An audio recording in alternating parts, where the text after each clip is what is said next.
Olá! Aula passada falamos um pouco, sobre essa parceria aí com a família, pensar em família e escola, os atendimentos, como que isso é importante para que a criança entenda que tudo que está sendo feito é para esse desenvolvimento, né? Então, em relação às funções executivas, se na escola estamos desenvolvendo as funções executivas, em casa os pais também, no consultório também, a tendência é que todo esse aprendizado se transforme em habilidades. E essas habilidades, elas serão transferidas daqueles locais onde o aprendizado está acontecendo para a vida. Então eu preciso que essa generalização aconteça. Ela é muito importante. Se eu estou trabalhando aquela atividade ali no consultório, mas não vejo um resultado fora do consultório, eu tenho que rever se a minha criança ela está aprendendo, ela está desenvolvendo aquilo que eu estou ensinando da forma como eu estou ensinando. Então, essa transferência ela precisa acontecer porque essas habilidades elas precisam entrar em um contexto. E esse contexto eu aprendo a esperar, por exemplo, né? Tem ali as peças, não recebi ainda as regras, o comando, tal. Então eu aprendi agora que eu tenho que esperar alguém dizer o que eu tenho que fazer. Quando eu estou, por exemplo, no shopping e eu vou pedir ali um sorvete, eu tenho que entrar na fila, esperar a fila andar para chegar a minha vez e eu pedir o meu sorvete. Parece uma coisa muito automática, simples, que todo mundo sabe fazer, mas uma criança, né? Vamos pegar já um pré-adolescente, que às vezes já vai fazer, por exemplo, isso sozinho.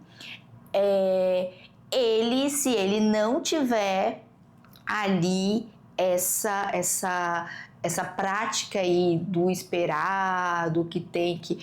Ele já vai querer ir lá pra moça e vai dizer que ele quer... eu só quero uma casquinha, só um sorvetinho. Opa, mas tem outras pessoas que também estão esperando e também às vezes só querem uma casquinha, um sorvetinho. Né? Então tem que levar isso para os outros lugares. Ou então, vai para o fim da fila e fica ali parecendo que está acontecendo alguma coisa, que o mundo vai acabar porque tem mais duas pessoas na sua frente ali para tomar sorvete também.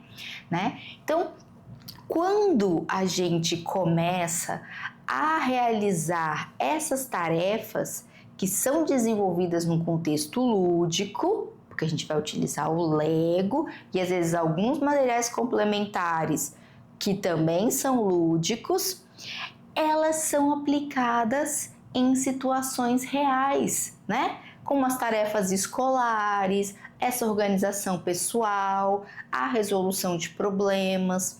Então, quando eu falo para a criança assim, vamos trabalhar ali o Lego, o que a gente vai montar? Como que a gente vai organizar as peças? Como nós vamos iniciar essa montagem? E falamos na aula passada de criança vai começar a fazer os deveres de casa. Ela separou o material? Ela pegou o material do dever que tem que fazer? Então, se ela começa a entender que eu vou realizar uma tarefa, eu preciso pensar nessa tarefa, eu preciso organizar essa tarefa para iniciá-la. E se a gente vai fazendo isso com os Legos, quando a gente vai para o contexto casa, hora do dever de casa, lembra como a gente faz com os Legos? Como é que você organiza para você começar a montar? Primeiro a gente faz aquele desenho, ou então primeiro eu penso no que eu vou montar, aí eu pego as peças que eu preciso, aí eu separo elas ali do jeito que fica bom para eu montar e depois eu começo a montar.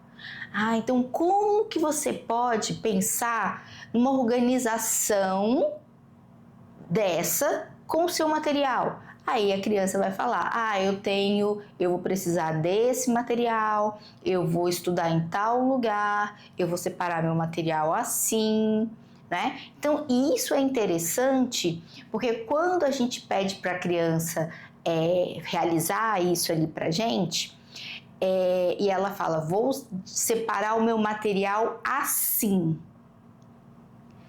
Muitas vezes não tem o certo e o errado. Nós normalmente mostramos para ela um jeito que a gente vê que é interessante, que fica mais fácil, mais prático, mais organizado. Mas quando a criança fala, vou separar o meu material assim, inicialmente a gente deixa. Primeiro, às vezes o jeito dela facilita para ela. Se facilita para ela, gente, tá tudo certo. Às vezes o jeito dela é super complicado e depois a gente vai então conversar aqui. Por que não deu certo? Porque aquilo ali estava assim, porque aquele negócio estava daquele jeito, porque eu precisava de tal coisa que estava embaixo, que estava em cima, que não estava. E aí a gente vai falando, então eu preciso que aconteça assim, assim, assim. É isso? Aí a criança, então amanhã vamos fazer dessa forma que você está me falando agora, e aí a gente faz dessa nova forma. E aí a criança começa a ver, desse jeito é mais fácil. E foi ela mesma que disse que era daquele jeito. Porque quando ela faz errado, e eu pergunto, por que você acha que não deu certo? Eles próprios têm às vezes a resposta. Porque eu precisei de tal coisa que não estava na mesa, porque tal material estava por debaixo e eu não levantei, eu não procurei. Então quando a gente pergunta assim, como que você vai fazer amanhã? Amanhã eu vou lembrar de pegar isso que eu não tinha pego, vou lembrar de deixar já à mão aquela apostila ou aquele livro ou aquilo ali também que eu precisava.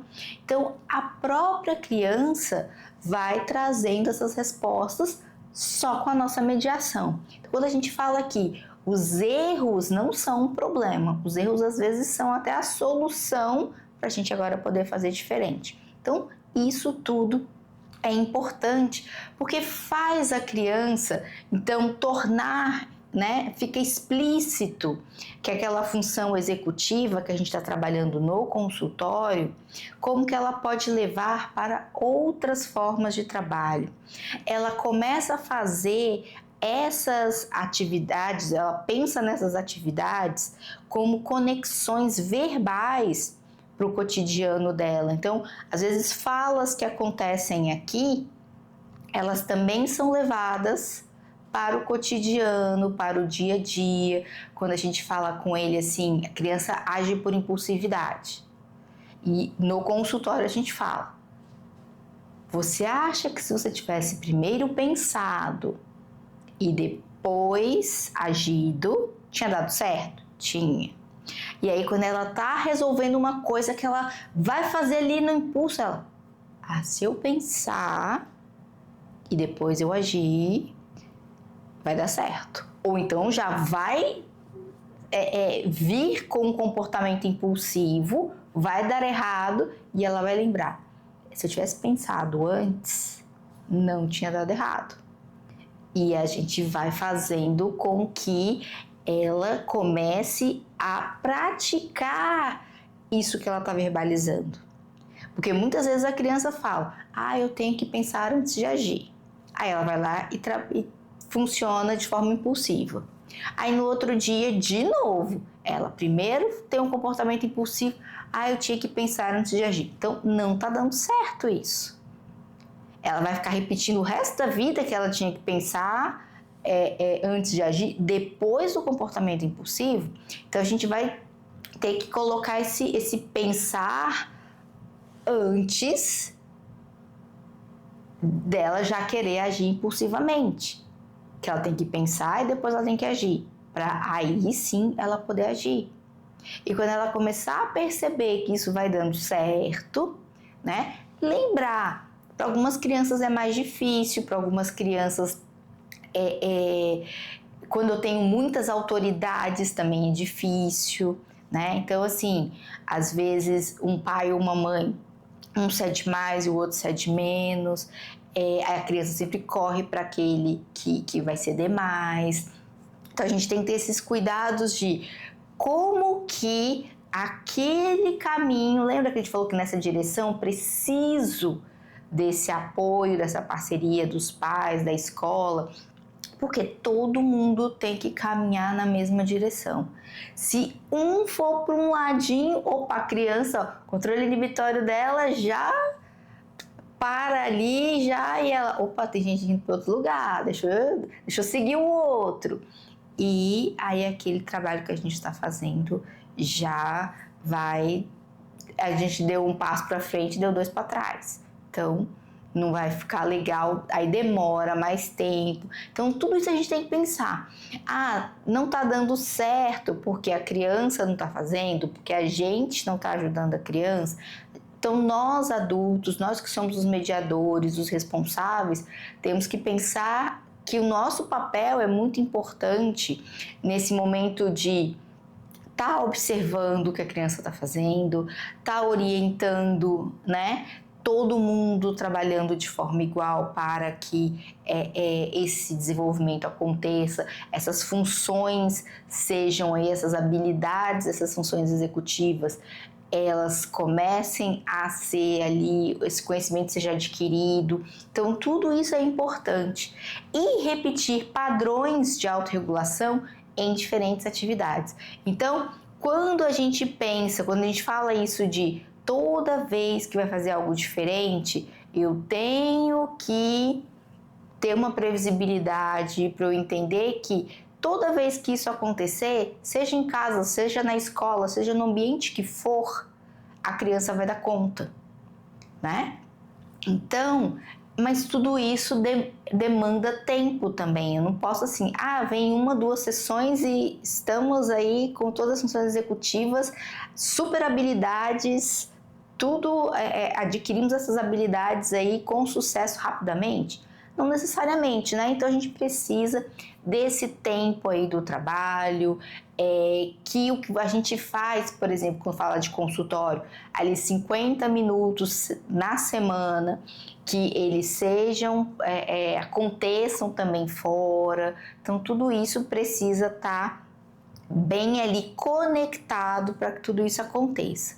Então a gente precisa ressaltar que essa consciência metacognitiva, ela é fundamental para que a generalização das funções executivas aconteça.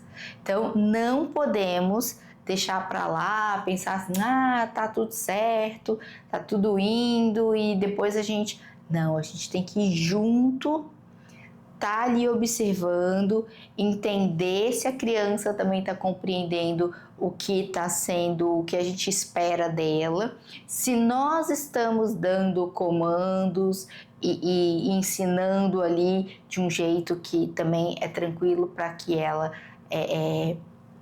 faça as coisas da forma como a gente está esperando dela, para que esse desenvolvimento aconteça. E estamos caminhando e agora chegando mais perto do final, mas ainda temos muitas aulas e práticas ainda para fazer, para realizarmos nesse curso. Então fique aí que mais para frente, né? A gente ainda mexe com um Lego aqui, faz outra atividade, mas daqui a pouco a gente vai fazer várias atividades para entendermos como que a gente vai trabalhar o Lego junto aí com essas funções executivas. Até lá!